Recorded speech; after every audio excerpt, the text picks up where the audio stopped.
بسم اللہ الرحمن الرحیم تبارك الذي نزل الفرقان على عبده ليكون للعالمين نذيرا۔ السلام علیکم ورحمۃ اللہ وبرکاتہ۔ میرا نام ہے قاری ابوبکر حیات اور میں آپ کو اپنے چینل پر خوش آمدید کہتا ہوں۔ بھولے ہوئے قرآن کے حوالے سے اور قرآن کریم کی خدمت کے حوالے سے الحمدللہ اپنے چینل کے اوپر کافی زیادہ کام کر چکا ہوں، بلکہ یہ میری نظر میں تو کچھ بھی نہیں ہے، لیکن اتنی امید نہ تھی جتنا عطا کیا خدا نے مجھے۔ بہت زیادہ لوگوں نے استفادہ کیا، الحمدللہ میرے چینل سے بہت زیادہ لوگوں نے قرآن یاد کیا اور استفادہ کر رہے ہیں۔ اللہ تعالیٰ کا لاکھ لاکھ شکر ہے، ہمارا کوئی کمال نہیں ہے۔ اللہ تعالیٰ کسی نہ کسی درجے میں قرآن کی خدمت کے حوالے سے قبول کیے رکھے تو میرے خیال میں یہ میرے جیسے نکمے بندے کے لیے بہت سعادت کی بات ہے۔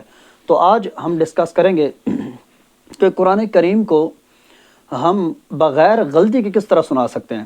اکثر حفاظ اکرام کی یہ خواہش ہے اور کئی لوگوں نے یہ کومنٹس کے ذریعے سے بھی اور واٹس ایپ کے ذریعے سے بھی خواہش کا اظہار کیا کہ قاری صاحب بغیر غلطی کے قرآن کس طرح سنا سکتے ہیں، اور اس بات کو یقیناً کوئی شک نہیں ہے اس بات میں کہ وہ پنجابی میں کہتے ہیں نا کہ جتنا گڑ اتنا میٹھا، ٹھیک ہے۔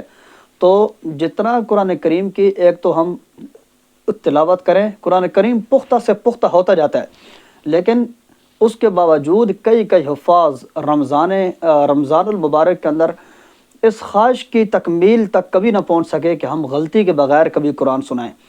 جن استاد محترم سے میں نے گردان کی تھی، یعنی کہ قرآن کریم یاد کیا تھا، ہمارے علاقے کے معروف قاری قرآن ہیں قاری راشد صاحب، تو یقین جانے میں نے کبھی نہیں سنا ان کی کبھی قرآن میں غلطی آئی ہو۔ بغیر غلطی کے قرآن سناتے ہیں، جب بھی سنائیں بغیر غلطی کے، اور لوگ ان کے پیچھے تراویحیں پڑھتی بھی اسی وجہ سے ہیں کہ ان کے قرآن میں غلطی کوئی نہیں ہے، ٹھیک ہے۔ تو آج اس خواہش کی تکمیل کے لیے آپ کے سامنے میں 2-4 فرمودات رکھتا ہوں۔ یہ یقیناً ہمارے تجربات ہیں، یقیناً یہ ہمارے لیے تو صدقہ جاریہ ہے ہی صحیح، لیکن آپ کو بھی آپ کی خواہش کی تکمیل تک پہنچا پائے گا۔ تو میں اپنی اس بات کو شروع کرنے سے پہلے یہ میں بتا دینا چاہتا ہوں کہ یہ ویڈیو میں ان لوگوں کے لیے بنا رہا ہوں جو قرآن کے حافظ ہیں، رمضان کے اندر کلام اللہ سناتے ہیں اور بغیر غلطی کے قرآن کریم کو سنانے کے خواہش مند ہیں۔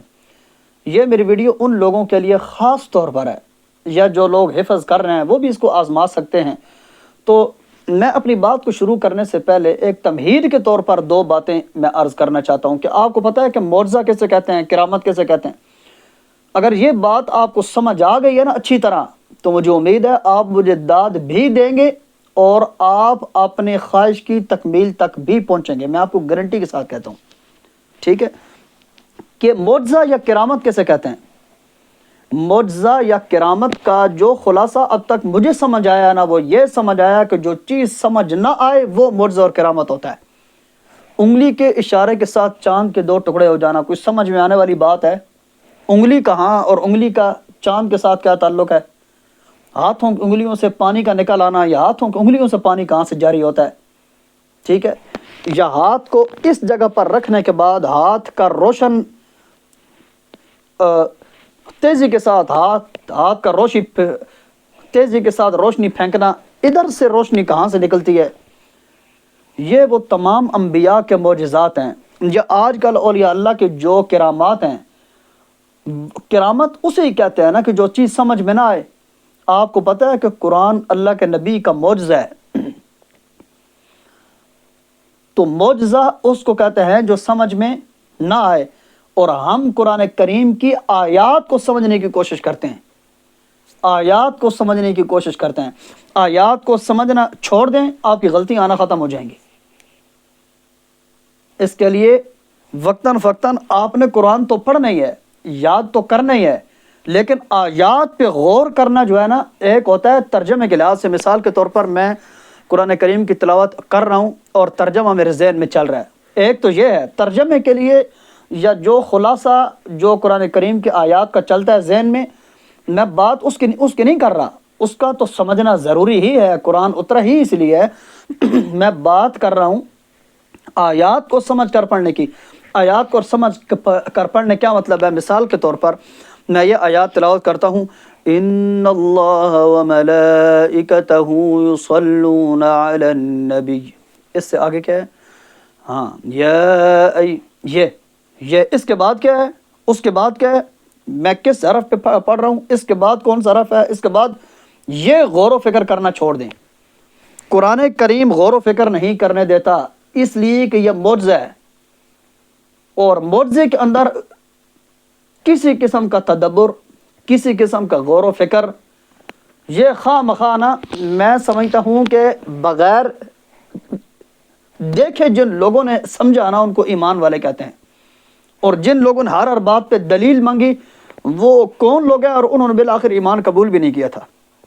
ٹھیک ہے، تو قرآن کریم کی آیات پہ آج تک میں آپ کو بڑی ٹیکنیکی اور بڑی باریکی کی بات بتا گیا ہوں. پتہ نہیں آپ کو یہ بات سمجھ آئی یا نہیں، یا میں اپنی بات کے اختتام تک پہنچا ہوں یا نہیں.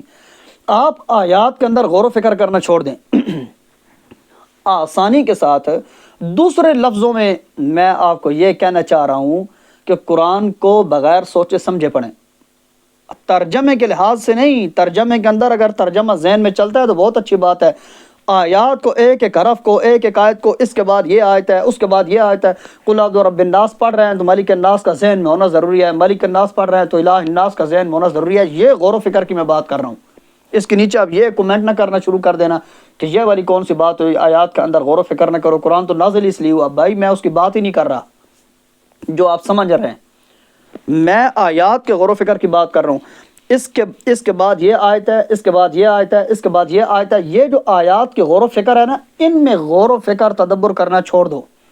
آپ بغیر سوچے سمجھے پڑھیں، قرآن آپ کی زبان پہ جاری ہو جائے گا اور آپ اپنی خواہش کی تکمیل تک پہنچ جائیں گے. آزما کے چیک کریں. دوسرے اور آسان لفظوں کے اندر میں آپ کو جو کہنا چاہ رہا ہوں اب وہ سمجھیں.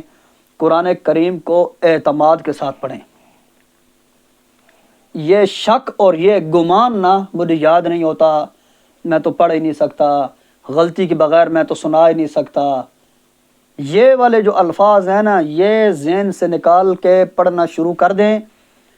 آپ اپنے خواہش کی تکمیل تک پہنچ جائیں گے. مجھے امید ہے کہ بہت میں باریکی کی بات آپ کو بتا گیا ہوں، اور آپ کو میری اس بات سے ضرور فائدہ ہوگا، ضرور فائدہ ہوگا.